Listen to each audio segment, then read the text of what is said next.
Thank you very much. It is an honor to be back. I was just talking to Susan about our early work together. Susan Boardman helped me so much when I was here with the samplers, so it's kind of nice to come back. Let's see. Okay. So in 1853, Maria Mitchell confided to her diary, "It seems to me the needle is the chain of woman and has fettered her more than the laws of the country." With all due respect to Miss Mitchell, I think that the needlework in the NHA's collection not only disproves her theory, but suggests quite the opposite. The needlework accomplishments of Nantucket women are well documented through the samplers, needlework pictures, quilts, and accessories in this collection. And these objects really help us to understand the broad history of the island, from its strong Quaker settlement to the resilient spirit of Nantucket women during the whaling era, through its rebirth as a tourist destination after the whaling industry declined. I spend many hours of my downtime doing cross-stitch and needlework, so I was always drawn to the needlework here in the collection and in the other ones I've worked with. And almost 20 years later, I can't believe that, I am still captivated by the NHA sampler collection, especially its groupings of samplers that were made under the tutelage of specific teachers.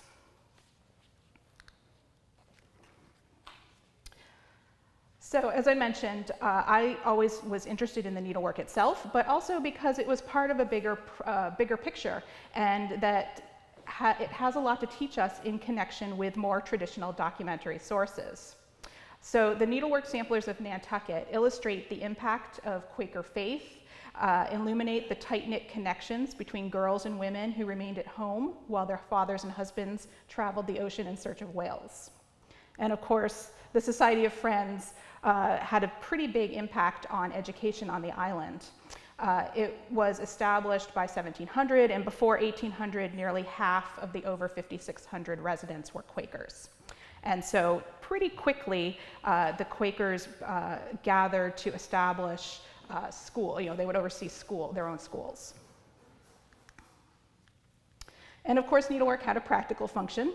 Virtually no woman of the, of the 1700s or early 1800s grew up without learning to stitch. The Young Lady's Friend explained in 1837, "A woman who does not know how to sew is as deficient in her education as a man who cannot write." So no matter her age or her social class or where she lived, a woman needed to learn to sew to keep herself and her family clothed, warm, and clean, although economic status did determine just what kind of needlework she did. Was it a little fancier, or did she spend her time on plain sewing? So as early as age 4 or 5, a girl's mother could assist her in starting a marking sampler. And here is one from the NHA collection. This is Hannah Bunker's sampler, which was stitched in 1796. And she worked it in cross stitch, and she's got some great verses, including one that you can often see on New England samplers. "Hannah Bunker is my name, Nantucket is my dwelling place, the British Dominion is my native soil, America is my choice." And of course, learning to do a marking sampler helped you learn to do marks. You can see them. That's another marking sampler from the collection here. And then some marked textiles from Old Sturbridge Village. You can see why a girl would learn how to do those markings. You would want to mark your textiles so that when you sent them out to be laundered, they were returned promptly, or even if you just put them out to dry, if they blew away, particularly here on Nantucket, someone would know how to give them back to you. So Hannah was 11 when she made her sampler. She later married Seth Mitchell and had 4 children, all before she died at the very young age of 27 in 1812. So this sampler is the earliest in the NHA's collection, and it was stitched in 1753 by Sarah Fish. And I think the little ducks there, about 2/3 of the way down, have always been very captivating to people who have seen it. It shows that English band sampler style, with each row completed in a different stitch. Sarah married Pellick Coggeshall in 1770, and they had 2 children. So many island samplers were the product of courses at Nantucket schools. And like elsewhere, like on the mainland, many of these schools offered academic subjects as well as classes in the arts, dancing, needlework. Several of the samplers in the collection can be linked. And when I was here so early in my career, I feel like I sort of took this for granted a little bit. It was very exciting, but at the same time, I sort of thought, oh, isn't it like this everywhere? No. It's really something very special about this collection. So, in 1795, the Society of Friends began to really earnestly plan to establish 2 schools. There were quite a few private schools before that, many of them run by members of the Society of Friends, but really it was about 1795 before the 2 monthly meeting districts started their schools. And in 1797, Phoebe Folger was appointed to be the first schoolmistress of one of those Friends district schools. There's a really nice miscellany. It's a little book with lots of penmanship and quotations and watercolors. It's unfortunately for us, it's in the collection of Harvard, so it's not here. But if you're there, you can always ask them to see it. However, this one is here. This is a watercolor memorial to Zacchaeus Coffin. And there are also some other examples of decorative script by Phoebe Folger in the collection here. This one is signed by Phoebe Folger. It dates probably to about 1788 when she was 17, and it has the traditional kinds of memorial information, Zacchaeus' name and a marriage date for him. He was a relative of Phoebe's. His wife's name was Thankful Joy, and it says that he died in December 1788 in captivity in Algiers, something that I sort of wish I had done a little more research on. So these examples, the miscellany book and this memorial, suggest that Phoebe could have used her artistic ability to design and teach needlework samplers for her students. And she did teach at the Friends School until November 1797, and then in May 1798, until her marriage to Samuel Coleman in November 1798. And we'll come back to her. But so here's the first pair of samplers that you will see are very similar. And again, the NHA collection is really interesting in the fact that it has so many samplers that are related to each other. So this one is by Betsy Comstock that she stitched when she was 13. And you can see its similarity to this one by Anna Gardner. And she stitched this in 1798 when she was 14. And then the miniature portrait dates to about 1810 when she was 26, also in the collection here. And there they are side by side so that you can really see their similarities in design and style. So Betsy married John Winslow in 1804 and had 7 children. And Anna married Francis Chase in 1803 and had 5 children. And she died in 1840. So she was not a very long life. And this one is from 1799 by Sally Stubbs. And I think this is a favorite for many people who have looked at the samplers in the collection. It's really very charming. It's got the 2 pairs of human figures, various animals, including a fish, perhaps a nod to the island life. It also has a row of Nantucket trees across the top. And most of you have probably heard of the Nantucket tree motif. I think it's still only been seen on samplers associated with Nantucket. I should have looked that up before I came, but it's one of the sort of clues to helping to place samplers having been made here is that little tree motif. You'll see it quite a bit in the slides. The house that's in the center may be 5 Orange Street, so just a block over. It was built in 1774 for Captain Silas Jones. What I find very exciting about this sampler is that it is stitched on 44 count linen over 2 threads. So that was a challenge. Sally never married. So back to Phoebe Folger. She taught privately to supplement her family's income after she got married. So she had taught at the Friends School and then she taught privately. And there is a letter from February 9th, 1800 that she wrote to her husband. And she writes, "I have kept school days and evenings ever since the 16th of the 12th month and have about 30 scholars belonging to my school. The business is fatiguing, but I'm willing to contribute my mite to accelerate that happy period when we shall not be obliged to separate." So the next group, the NHA has 6 samplers in its collection that were all stitched in 1800 that show very, very similar motifs and layouts. So this one was worked by Rachel Swain, and there is a receipt from March 1800 from her father for payment to Phoebe Coleman for schooling his daughter Rachel. So this is a big piece of evidence that helped Susan and I, when we were really looking into these initially, to suggest that Phoebe Folger Coleman is the teacher for this group. The NHA also has a mourning picture in its collection, which I've attributed to Rachel. It memorializes 4 of her siblings, Obed, who died at sea at the age of 21 in 1794, and then 3 sisters who died very young. Margaret was 10 months in 1781, Alicia was 4 months in 1787, and Lydia was 3 months in 1797. So Rachel married Barzillai Cottle in 1803, and the couple did not have any children of their own. So you'll see, let me go ahead here. Rachel's sampler, and then this one by Elizabeth Hiller, as well as the samplers by Sally Barker and Love Calder, have an acrostic verse. So each line of the verse starts with the letter A, and then they go to differing, some of them go to H or J, it differs a little bit.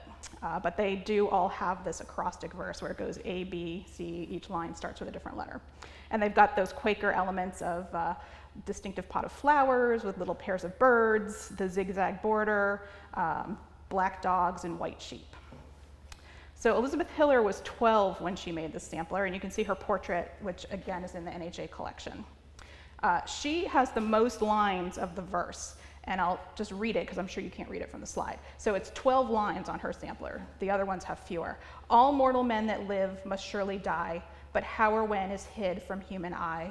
Consider then thy few uncertain days, delay no longer to amend thy ways. Engage thy heart to serve the Lord in love, for all his ways the ways of comfort prove. Grant to thyself no time for vain delight, hate all that's wrong and love to do the right. In all thou ever dost act in God's fear, keep still the thoughts of death and judgment near. Learn to avoid what thou believes is sin, mind what reproves or justifies within.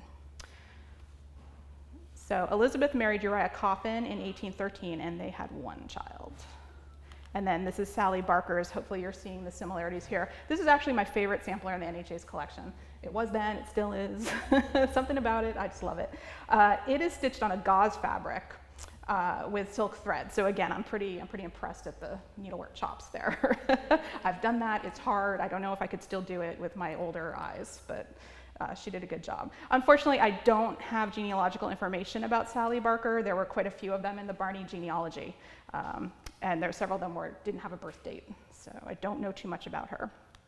And then Love Calder sampler, which came to the NHA after I left, was very exciting, makes 6 in this group, and she was 15, and again, you can see the similarities. So then the other 2 in this group are smaller.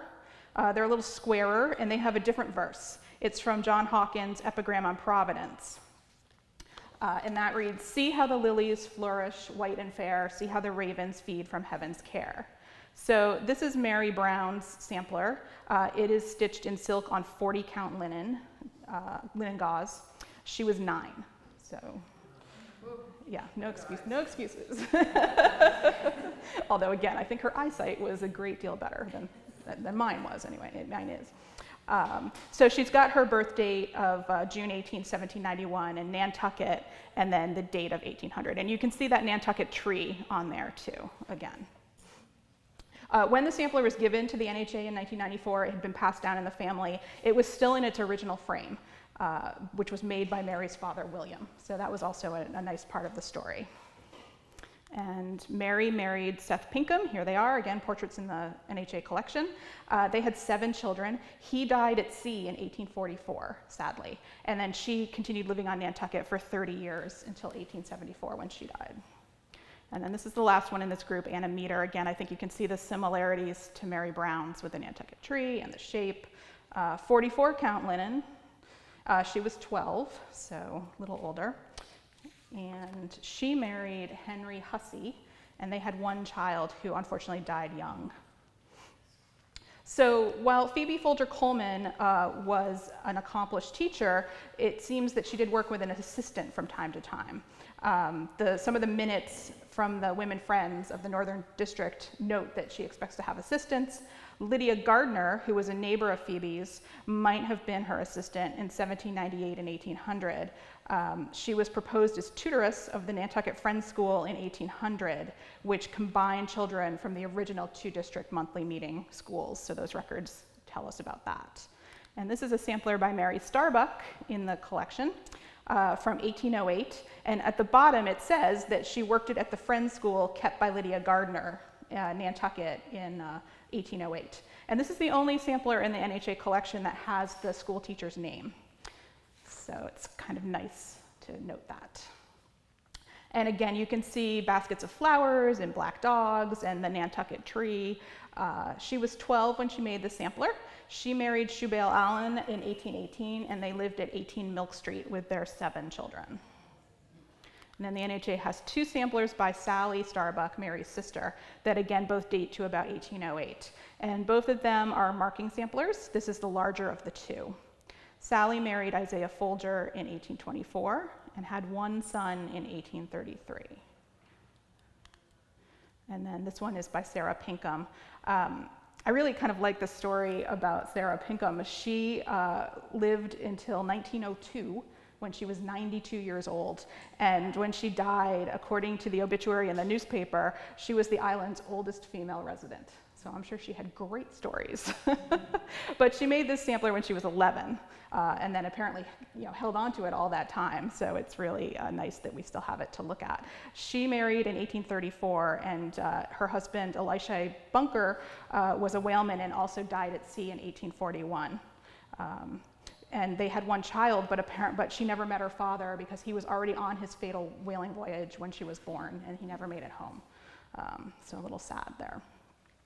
So then a second group of samplers on the island, this is one of them, is quite interesting. There are 7 of them, but only 2 of them are here at the NHA. The other ones are in private collections, and there's one at the Sandwich Glass Museum. They, again, show a lot of similarities. 6 of the 7 have the date when they were finished. This one does not. 4 were done in 1821, 1 in 1822, and 1 in 1823. So again, I was looking at this 1820s period. But they all show these similarities in style and motif. So Sarah Swain's is just this simple square, and it's got a nice plump bird in her name. So that one is on 28 count linen, so it's a little bit less challenging. The next one I'm going to show you is Hannah Howland, which hers is kind of the opposite of Sarah Swain. She's got a lot of genealogical information. It gives her age and the date. She was 12 in 1821. And it's got alphabets and the other bird, the bird motifs again. She married Benjamin Russell, the artist. He signed on to the whale ship Kutusoff in 1841, and that also allowed him to pursue painting. And so I do have a painting from the NHA's collection that he did that you'll see in just a moment, and there are quite a few of his paintings in the New Bedford Whaling Museum collection. So once I knew about this group, I really was trying to figure out, could I figure out who the teacher might have been? There were still a lot of private schools on the island in the 1820s, and education was very important to the Quakers, and needlework continued to be a part of the curriculum. Setting the standard in the northeastern region for Quaker education was the 9 Partner School in Dutchess County, New York. And Nantucketers had close ties with that area's Society of Friends. As early as 1775, 110 Nantucketers were living in Dutchess County. So the collection here includes Hannah Coffin's marking sampler that was made at the 9 Partner School. And so looking at that Nantucket to 9 Partners migration, I also turned up travel the opposite way. So I have a theory about this group. Jacob and Deborah Willits, who met and married while teaching at 9 Partners, came to Nantucket in the late 18-teens. And they put ads in the paper here in the 1820s, both of them, about schools that they were teaching. So my theory is that Deborah Willits was the teacher for this group of 7 samplers. I know I have a quote here, yeah. So her ad in an 1821 newspaper read, "Deborah Willits proposes opening an evening school for girls on second day evening next." One source described them Both were teachers by inspiration as well as by acquisition, and they held to high and heroic ideals. Sympathy and kindness were in their hearts without any yielding to what Emerson calls the mush of concession. So they were fairly popular. So that was my theory about that group. The other samplers are by Susan Swain, Sarah Barker, Rachel Mitchell, and Lydia Clark. And they, again, are in other collections. So I did want to talk about mourning pictures very briefly. This is one from the collection here, memorializes Jethro Starbuck. He died in 1806. It's pretty standard with the weeping woman and the willow tree. These were very popular in the early 1800s after George Washington died in 1799.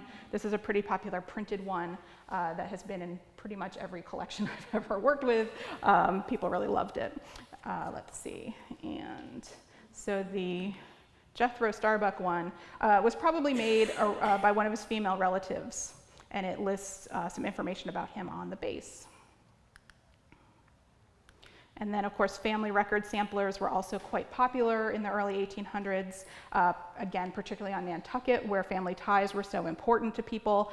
This is one by Anne Louisa Folger, and she's got kind of a traditional sampler format, but she also has genealogical information. And this one is 30-count fabric that she made when she was 9 years old in 1816. And she did marry Nathaniel Carey and would have 2 children.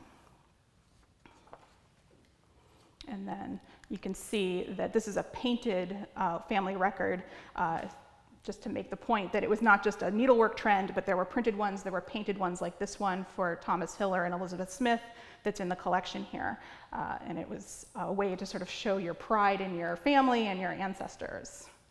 And then this one is also in the collection. It's a needlework one for Hezekiah Coffin's family, probably stitched by his daughter Mary around 1836. And all of the dates on this one have been filled in up to 1902, which again just underscores that feeling of pride in one's family and keeping track of your relatives. Okay. And then, of course, the collection also has some accessories. These are just a few. There are quite a few more in the collection here. They were also patterns beginning in the early 1800s that were published in ladies' magazines, and you can start to see some of the different designs that were popular, both in the collection here and then at other textile collections. And then one of my favorite accessories in the collection here is the pincushion by Sophia Ray. This is a knitted pincushion, but you can see that it's very sampler influenced, and you can see that Nantucket tree again. There's a little row around there. And she stitched her name into it, Sophia A. Ray, Nantucket, 1831, knitted her name into it. She had married George Ray in 1830, and she made this before the births of her 4 children. It probably was originally placed on like a broken lamp standard or a wine glass stem, and then you could use it for your pins. So the whaling trade, of course, has been well documented, and I did just want to mention the collection of ivory, scrimshaw, needlework accessories that are in the collection too. It gave men time, while you were at sea, men had time, had a lot of downtime, and they used these materials that they would have to make presents for their wives and girlfriends and daughters. This is one little sewing box and spool holder in the collection here. And again, one of my favorite pieces in the collection is the dressing case by James Archer, which again shows some of those same sawtooth and geometric motifs that you see on the samplers. So James Archer made this for his wife Mary while he was on a 3-year whaling voyage. However, when they came back in 1856, they only had 336 barrels of sperm oil and 67 barrels of whale oil, suggesting how he had so much time to make this very lovely piece. And it was given to the NHA in 1906 by Archer's children in memory of their mother. So again, a really nice story about that. So by the end of the 1800s, both American and island lifestyles had changed. And again, another favorite piece of mine from the collection is the Nantucket Agricultural Society quilt. And of course, by the 1850s, islanders were trying to figure out how to make a living here because whaling was declining. Population fell from 10,000 in 1840 to about 4,000 people in 1870. So in April 1856, they created the Agricultural Society, and in October, it had its first fair. and which was very popular. They ended up holding it open for 3 days. They had 1,200 people on the second day, which made them keep it open. And this quilt was probably a fundraiser. It has 218 signatures, along with a few that have faded completely.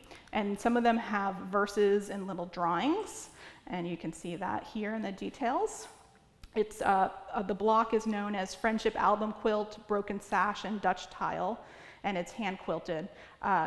There's an inscription on the back for C.F. Coffin. Charles Frederick Coffin was born in 1835, and when he died in 1919, the newspaper talked about his strong interest in the agricultural fairs. So it's, was he given this in recognition of his service? Did he win it at the fair? A little unclear.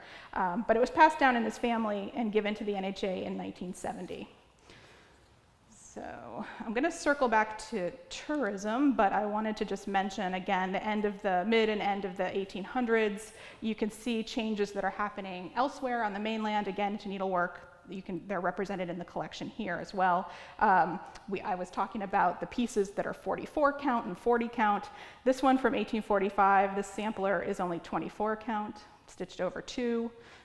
So it's a little less impressive, I guess, but still nice work by Lydia Carey. We shouldn't downplay that. And then another quilt also associated with the Coffin family with this really nice chintz whole cloth that it's strips that are sewn together, and if you look at it closely, they are not matched. So they did an okay job matching, but it's not quite correct. Supposedly it was made for Eliza Coffin's granddaughter who got married in 1855. Yeah, 1855. And it was, again, passed down in the family and given to the NHA in 1981. And then the fire screen, which is one of my favorites again. This one was made by Eliza Bovey in 1850. And I kind of love this because in the 1856 Agricultural Society transactions, it mentions that Mrs. Bovey exhibited a fire screen bridal scene for which the committee would award a premium of $2. So I'm pretty sure it's this one. So I was going to come back to tourism to kind of finish up. So while the Agricultural Society had fairs until 1934, they were very popular, but it didn't really save the island. Tourism ended up doing what the Agricultural Society could not, drew people back to the island. So my last 2 items show that interest in the sort of quaint island landmarks and how they also are used in needlework. They also both these last 2 items date to the mid-1900s, part of the colonial revival era, when colonial, I'll use that term lightly, crafts experienced a resurgence. I expect we'll hear a little bit more about some of these trends from some of our other speakers in the next day or 2. This quilt, again, one of my favorites, was made between 1959 and 1961, I think inspired by the island's tercentennial, 300 years from its discovery, by Frances Fenton. And she's got whales and anchors and then island landmarks. And reportedly it took her 1 year and 8 months to complete this applique quilt, which I can believe. And last is the wall hanging by Elizabeth Gilbreth, wife of Frank Gilbreth, the same family as Cheaper by the Dozen fame, and did this needlework in the 50s. And again, it combines Nantucket scenes like the Rainbow Fleet and the bug lights and the old mill. And then she also, in the middle, if you see those weird sort of symbols, they're known as thurbligs, which are engineering symbols signifying search, find, select, and group. The samplers and the needlework that I've shown here are really so much more than simple schoolgirl exercises or attractive decorations for the home. As artifacts of their time, they provide evidence for part of Nantucket's history, which isn't documented in a more traditional manner. Piecing together motifs, names, dates, and verses provides a clearer picture of Quaker educational philosophy and the patterns of island life and how it changed from the 1700s through the 1900s. So the verse on Susan Swain's sampler perhaps captures the motivation. The mind that would be happy must be great. Great in its wishes, great in its surveys, extended view, a narrow mind extends. The same sentiment encouraged Nantucket men and boys to take to the high seas, while for the women and girls, it fostered an independent spirit and a self-reliant lifestyle. So, thank you.